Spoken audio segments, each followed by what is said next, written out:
기술적 글쓰기 원칙에서 요구하는 것은 따라야 되겠지만 너무 어려운 말을 쓸 필요가 없는 겁니다.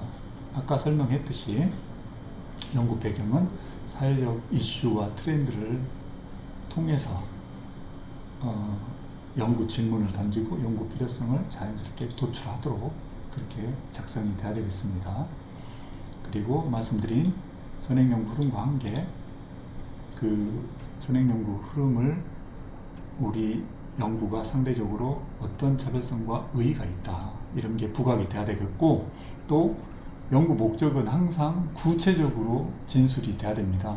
혼자 쓰신 글들 보면 연구 목적이라고 진술은 돼 있는데 좀 불분명할 때가 많습니다. 특히 차별성인지 목적인지 구분 없이 쓰다 보니까 이게 연구 목적인지 차별성인지 좀 연구 목적이라고 표현은 돼 있는데 좀 명확하지 않을 때가 많아요. 그래서 차별성과 목적을 좀 구분해서 쓰시고, 그 다음에 말씀드렸던 것처럼 연구 목적에 따른 세부적인 분석할 연구 문제들을 구체적으로 정리를 해 주시는 게 좋습니다.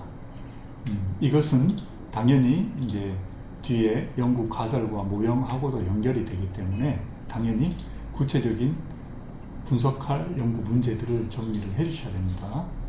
그리고 말씀드렸던 것처럼 연구 목적이 구체화되면 그 목적을 위한 방법과 범위가 이제 특정이 돼야 됩니다. 그래서 서론은 대부분 연구 목적까지만 써버리고 끝나는데 그렇지 않고 방법과 범위가 항상 기술이 돼야 됩니다. 그래서 연구 목적을 구체적으로 분석하기 위해서 연구 방법과 범위를 특정해 주는데, 흔히들 하시는 거 보면 연구 방법을 쓰라 그러면 1장은 어떻게 쓰고 2장은 어떻게 구성되어 있고 3장은 어떻게, 주로 논문 구성을 막 주저리 쓰게 됩니다.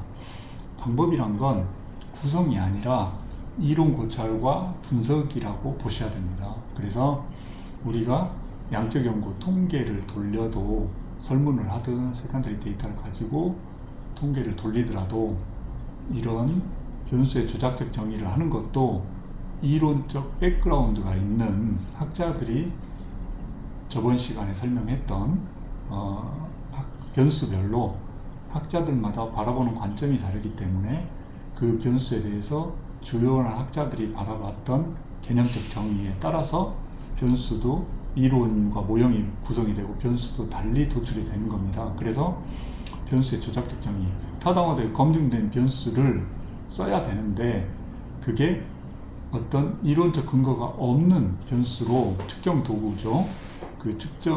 그런 도구로 측정을 하면 안 되겠죠. 자의적인 도구. 그래서 이론적 백그라운드가 명확히 톱니바퀴처럼 맞물려서 2장 이론적 배경에는 변수에 대한 이론적 근거가 개념적 정의부터 이론 모형, 그 다음에 변수가 어떻게 도출이 됐는지, 그리고 변수 간의 관계에 대한 선행연구까지 검토가 돼 있어야 이론 고찰과 실증 분석이 톱니바퀴처럼 맞물려서 이론적 근거가 제시가 되게 됩니다.